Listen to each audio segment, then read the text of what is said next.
why I think this the situation of contact jam is very significant is because it's something that is based on you being aware of yourself and you sharing yourself with another person, which is why I think this is a beautiful metaphor for how we are in life, how we relate to each other, how much pressure we give to each other, how much we follow each other or not. Do we listen? Do we don't? Do we not listen?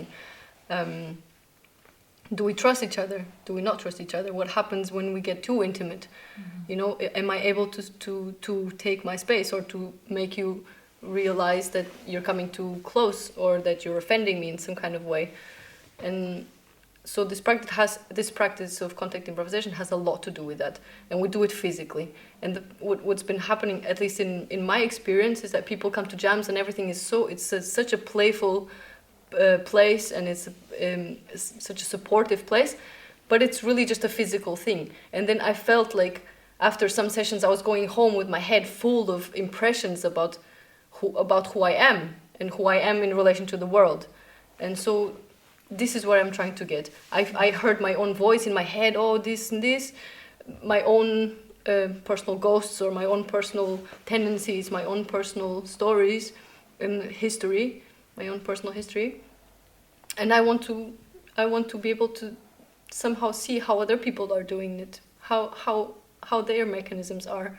And if we can use this awareness, this practice, to change our awareness about ourselves and maybe optimize the way we communicate with ourselves and with the world. So we choose to work with this inexperienced or less experienced and more experienced group of dancers that already have knowledge of contact improvisation. And we are going to work like every second day with each group. And we are basically doing the same experiment, the same structure with both groups. And then we are like observing this and see how they react differently, and especially like today we work with the risk and trust and risk taking, and it's very interesting to see how you engage different if you have non-experience at all, like with your body, or if you already work a lot with your body. There's this aim to go to Palestine, for example, where bodies, out of personal experience, I know they behave in a different way because they live in a different situation. They are imprisoned, they are occupied, they are resistant. Mm-hmm. And this is not just a reality. The reality of the situation is the reality of the body as well. So everything is connected, yes, we know that. But can we use this practice to peel away these things that are imposed on ourselves, like our culture, our religion, the politics we are subject to?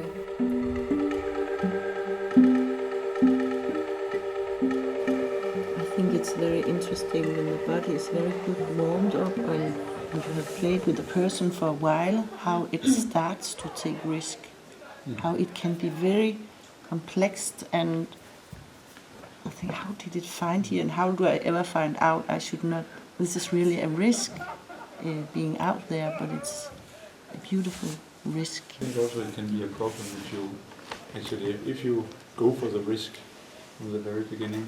I think it's very much more about finding the flow, starting in your comfort zone, not taking risks, not trying to do many things, both with yourself and with your partner. And then as the body warms up and your perception of the space and the people here becomes expands, then risky situations happen where there's no danger anymore. It's like you move from the comfort zone and it expands into the learning zone and slightly into the danger zone, but you're not really in danger. Maybe it's not a situation, but it's an observation of myself, because in the beginning, years ago, and I haven't done it continually, but in the beginning, it was so clear for me that I loved to follow. I was such a follower. I could follow the movement and people could do everything with me, and I was so good at it. But when I had to take decisions and start to suggest things, I just went, I don't know what to do. Everything went up to my head. Mm-hmm. And that was such a good lesson for me, because I could also see that in other parts of my life, that this was actually part of my personality that was not very balanced. It was very unbalanced. So for me that was so, with my body I became so aware of my problem and could start to work with it. Maybe it's a good example of what is happening when you are working with the body intelligent. Yeah. Because then these reflection that we're doing together now it's another way of communicate. Instead of thinking with the thinking mind, it's kind of what is your body feeling? I think you're right that it's time in your body. It's time on the dance floor that gives you a vocabulary. Yeah. So and gives you some reflections. You have to spend time in your body.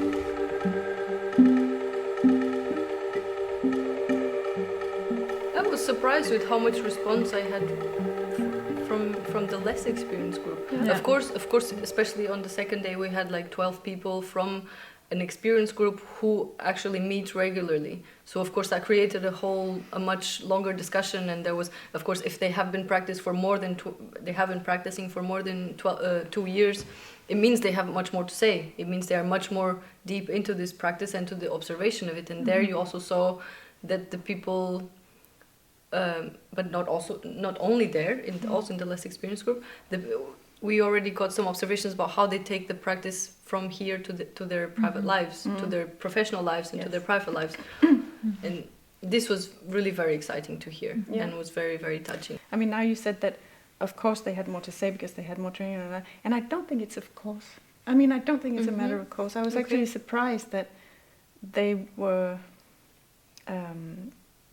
that aware of what, of that whole process that you're looking for. You know, how does the physical work affect your personal life and maybe your personal development and your feelings and your everyday life? How, they didn't even have to look very much for the answers. They had already thought about it. They had already had discussions about it. And I was just a little surprised by it because, I wasn't surprised that physical work leads to healing, leads to feeling better with yourself and stuff like that. But I was a little bit surprised that since the talking is so much not a part of the contact improvisation practice, it's not like they sit down after every session and discuss what happened inside. It's all their own work. So I was actually a little bit surprised that it was that incredible awareness they had of themselves and their emotions and how it was all connected with their training. And the ability to formulate these answers so clear. Very precise. You think of a contact jam, then you feel somehow, this person said that they felt really happy and it just gave them this joy the whole day. And also it imprints memories in yourself that are related to playfulness and joy. Yes? And so you can kind of work with things that are really hard to work with, like, okay, I want to change my behavior, I want to be more dominant, I want to be less leading in some parts of my life. And so you can kind of make that bridge into the contact, because you do it in a playful way.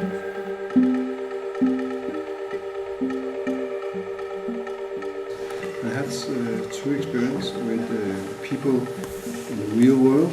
There was this one acquaintance, he was doing like he's just kind of irritating person, but it was so easy for me to move his center of balance, just to do like that. I could move his center of balance, and it sort of scared him because it's a really powerful statement. I said, don't do this. I just knew you. I could have shouted, I could have done something, but he just slightly moved his center of balance, and it was really effectful. And he stopped being annoying right away. actually sometimes I feel the opposite effect of that, because I can feel really socially awkward out in the world, but I feel like I can really communicate when I'm in my body. So sometimes it can feel like I have a lot to tell in the dance because I really can't communicate it in my everyday life. So yeah, it feels like it opens a window like to communicate. But maybe it's not just so physical, not only physical. I think it's also something that made me more relaxed with where am I in relation to another, not just body but also another person.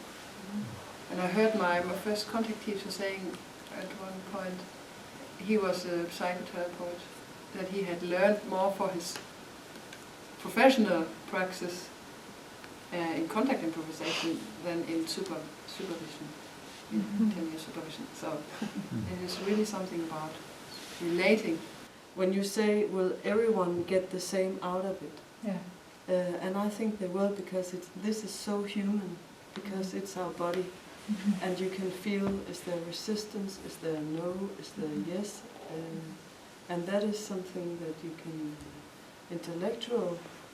explain in many, many ways, but to feel it in your body is just, I think it's every human being would just by taking one finger to one finger and make an exercise where you do like this, it would be the whole, it will open up, it's a symbol of everything. I mean, it is so, for me, profound, this body knowledge that we get in this dance. I really see directly from people that's experienced how relevant it is to work in, I don't know, in troubled areas and in people with disabilities and things like this. This is something that I've never done before, and I would really like to challenge myself to go maybe in that direction. Not necessarily not just focusing on Palestine, but focusing on anywhere, because I can go to Berlin and I can find this, I can go to Portugal and I can find this. So for me, maybe it's kind of moved me away from the main idea of just returning back to Palestine or having this as an aim. For now, this has been a door that's been opened in talking with people in this amazing group that we had. Dance doesn't have to be only this nice, comfortable thing. It can also have these hard edges, like the real life. You cannot avoid it. It's always there. What contact dance maybe can do, if you deal with it in a good, constructive way, is that you can have the possibility, because it is not the real life, so you can have the possibility to talk about it or to work with it either physically in your dance, or you can talk with the person you had this conflict with after, because you have the time and the space for it, and maybe you don't have that in outside, or maybe you can reflect on that in the dance space, and it can encourage you to talk about that in the outside world. Of course, I learned a lot about how open people are when you ask them, and how willing they are to share so much of their intimacy. This has been touching, and this is something that I think we often forget.